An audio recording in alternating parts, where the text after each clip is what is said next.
नमस्कार मित्रांनो, तुमचं पुन्हा एकदा स्वागत आहे. मी दिनेश मळेकर. माझ्या हातात युरो आणि पाऊंडच्या नोटा बघून तुमच्या लक्षात आलंच असेल, मी आता युरोपला निघालोय. रात्रीचे 2 वाजलेत आणि एअरपोर्टवर मात्र नेहमीप्रमाणे जाग आहे. मुंबई ते लंडन असं हे एअर इंडियाचं फ्लाईट सकाळी 5:30चं होतं.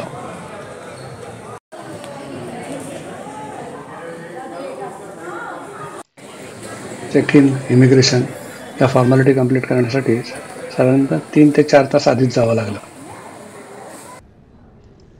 विमान बेला लागलेलं आहे. एकीकडे विमानात बॅगा भरण्याचं काम चालू आहे, दुसरीकडून प्रवासी आत शिरतायत.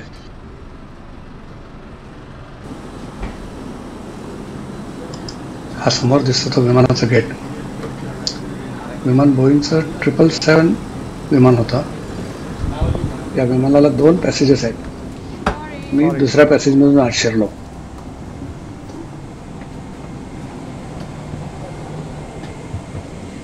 सुरुवातीला हा बिझनेस क्लास आहे आणि त्याच्या पुढे इकॉनॉमी क्लास सुरू होतो. हा इकॉनॉमी क्लास. चला बघतो माझी सीट कुठे आहे. अच्छा, ही माझी विंडो सीट आहे. प्रत्येक सीटला इन्फॉर्मेशन आणि एंटरटेनमेंटसाठी असे स्क्रीन दिलेले आहेत.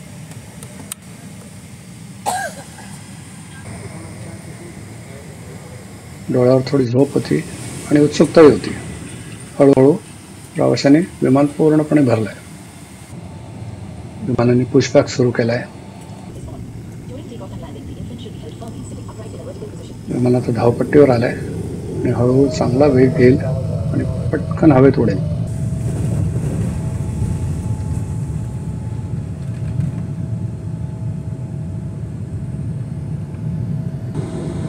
पहाटेची मुंबई ही अशी दिसते.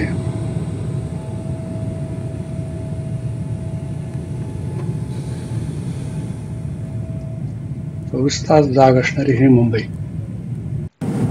थोड्याच वेळात विमानाचा वेग 928 किलोमीटर ताशी झालाय आणि विमानाने 30,000 फुटाची उंची गाठली आहे.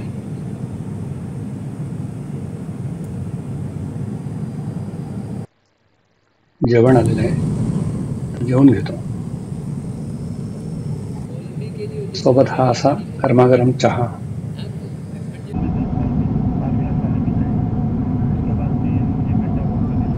सगळ्यांच्या झोपा झालेल्या आहेत. आता हळूहळू मला वाटतं विमान खाली उतरायची तयारी करत आहे. ढगांमधून माझा प्रवास चाललाय.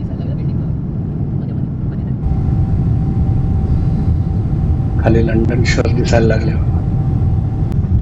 विमान रनवेवर अलगदपणे उतरलं.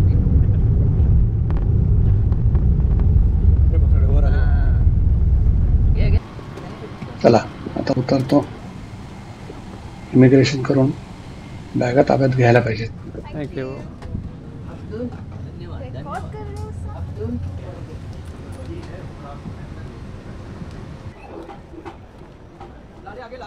संपूर्ण फॉर्मॅलिटी कंप्लीट करून मी हिथ्रो एअरपोर्टच्या बाहेर आलो आणि बसमध्ये बसलो. ॲट्रियम हिथ्रो हॉटेल एअरपोर्टपासून जवळच होतं. याचं भाडं साधारणतः दिवसाला 90 पाऊंड आहे. हे टॉवर ऑफ लंडन. याची एंट्री फी 35 पाऊंड आहे. त्याच्या शेजारीच ही थेम्स नदी आहे आणि याच नदीवर हा टॉवर ब्रिज आहे. लहानपणापासून या टॉवर ब्रिजचं चित्र पाहिलं होतं, आज प्रत्यक्ष पाहतोय. लंडन शहर हे थेम्स नदीच्याच किनाऱ्यावर आहे. या नदीमध्ये अशा बोटी चालतात. पर्यटकांना लंडन दर्शन करण्यासाठी एक अतिशय चांगली सोय आहे. तिथून मी मादाम तुसा वॅक्स म्युझियम पाहायला गेलो. हे एक जगप्रसिद्ध वॅक्स म्युझियम आहे. इथे अशाही काही गमती जमती होत्या. आता आपलंच चित्र आपल्याला दिसतं. पुढे काही पुतळे आहेत, काही अनोळखी, काही ओळखीचे. त्या वॅक्स म्युझियमची एंट्री फी 30 पाऊंड आहे. लेडी डायना,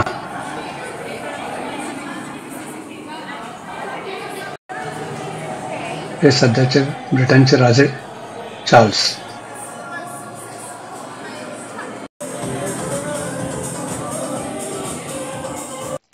लंडनची टॅक्सी त्याच्या विशिष्ट आकारासाठी फेमस आहे.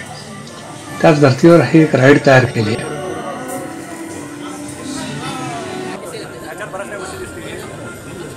या राईडमध्ये बसून संपूर्ण म्युझियमचे दर्शन घेता येत. इथे वेगवेगळ्या कलाकृती आहेत, चलचित्र आहेत. या राईडचं वैशिष्ट्य म्हणजे तुम्हाला डावीकडे उजवीकडे बघावं लागत नाही. हे टॅक्सीचं तोंडच योग्य दिशेला फिरत असतं. प्रत्येक कलाकृतीला काही स्टोरीज आहेत.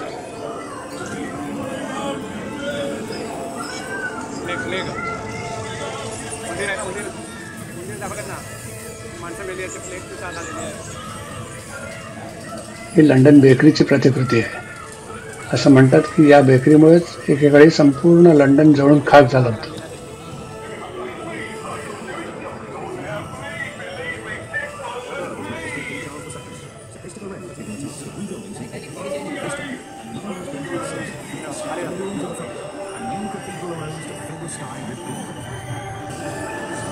प्रत्येक टॅक्सीत साधारण 2 ते 3 माणसं बसू शकतात.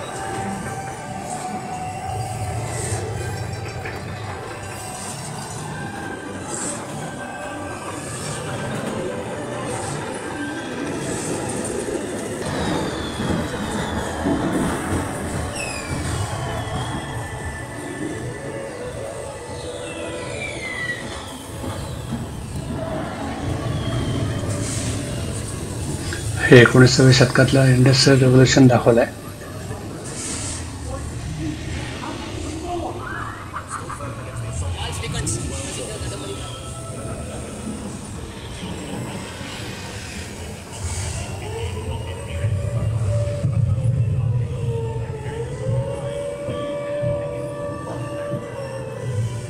या इथे चर्चिल यांचा पुतळा आहे.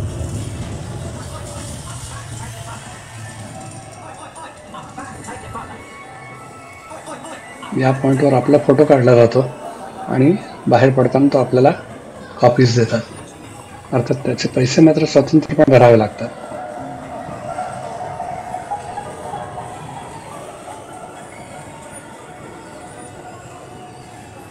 ही एका जत्रेची प्रतिकृती तयार केली आहे. हा लंडन पोलीस, याला बॉबी म्हणतात.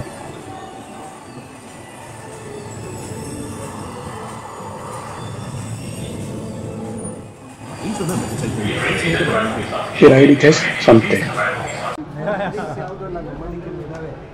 मी जेवणासाठी एका इंडियन रेस्टॉरंट मध्ये आलोय.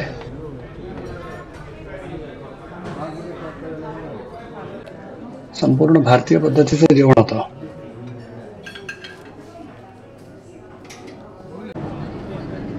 ही लंडन मधली एक दुपार.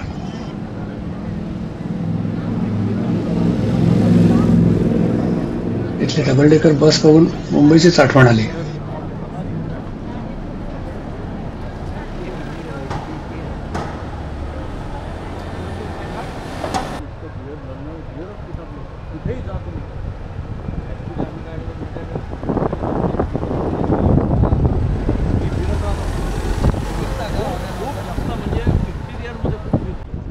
चला आता निघालो, बस वाट बघते.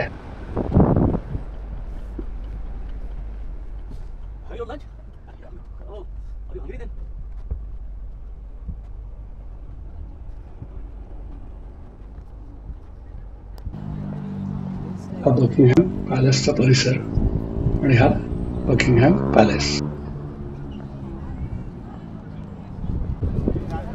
इथे चौथऱ्यावर वेगळे वेगळे पुतळे ठेवलेले आहेत.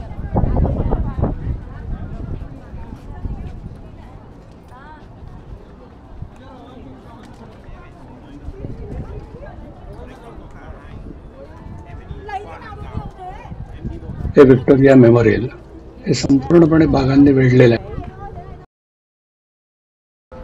हे बिग बेन, याच्या समोरच्या परिसरात वेगळे वेगळे पुतळे मांडलेले आहेत.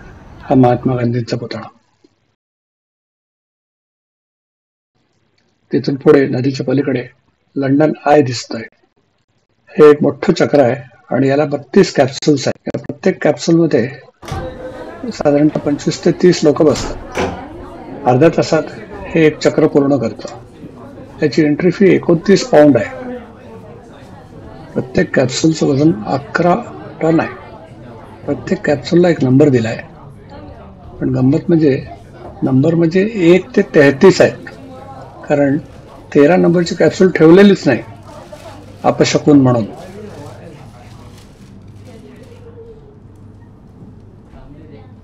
एका कॅप्सूलमध्ये साधारण 25 ते 30 लोकांची बसायची सोय आहे. पूर्णपणे एअर कंडिशन्ड आहे.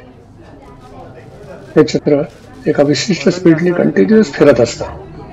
हे चक्र फिरत असतानाच आपल्याला यातून चढायचं आहे किंवा उतरायचं आहे. या पुलींच्या आधारेच हे महाप्रचंड चक्र फिरत असतं. या चक्राची उंची 443 फूट आहे. म्हणजे साधारण आपल्या 45 मजली इमारती इतक्या उंचीवर आपण पोहोचतो.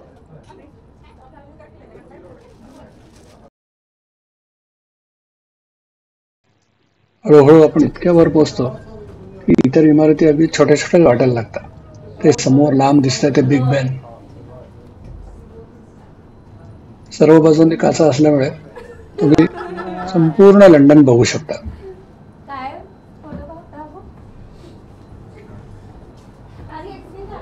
एवढी माणसं असूनही कॅप्सूलमध्ये दाटीवाटी होत नाही. आता मी चक्राच्या हायेस्ट पॉइंटला पोहोचलोय. तिथून लंडन हे असं दिसतंय.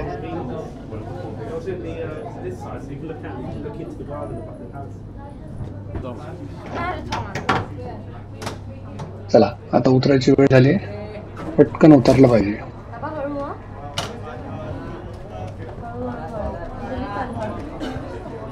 लंडन हा एक वेगळाच अनुभव आहे.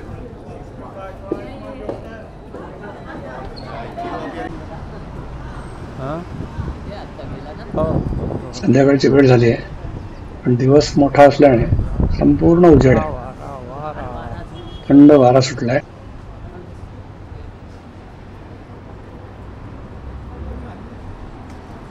मी फ्लेवर्स ऑफ इंडिया या हॉटेलमध्ये जेवलो.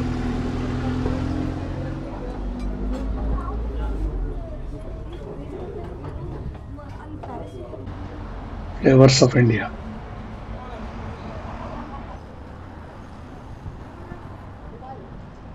चला, आता आजचा दिवस संपलाय. तर आता हॉटेलला जातो. बस वाट बघते.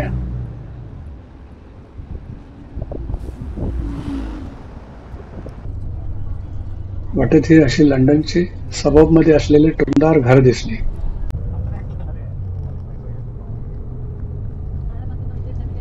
ट्रॅफिकही अति शिस्तीत चाललेला होता.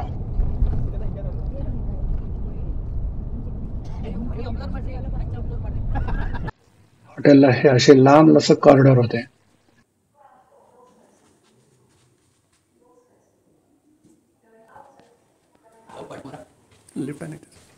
हॉटेल एअरपोर्टच्या जवळ असल्याने विमानांची सतत ये-जा होती. दुसऱ्या दिवशी सकाळी युरोरेलने मी लंडन ते पॅरिस प्रवास करायचा ठरवला. या गाडीचं भाडं साधारण 39 पाऊंड किंवा 44 युरो आहे.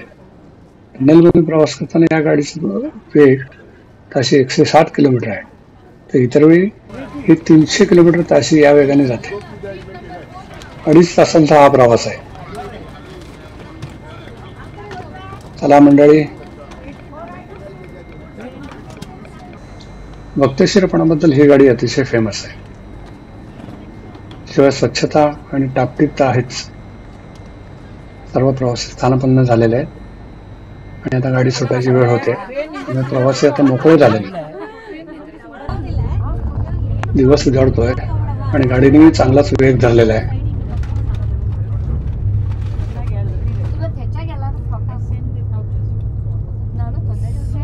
चला मित्रांनो, आता थांबतो. पुन्हा भेटूया एका नवीन व्हिडिओसह. हा व्हिडिओ आवडला असेल तर लाईक करा, शेअर करा आणि होय, एक आपुलकीचा प्रश्न, माझ्या चॅनलला सबस्क्राईब केलं का? नसेल केलं तर लगेच करा. धन्यवाद.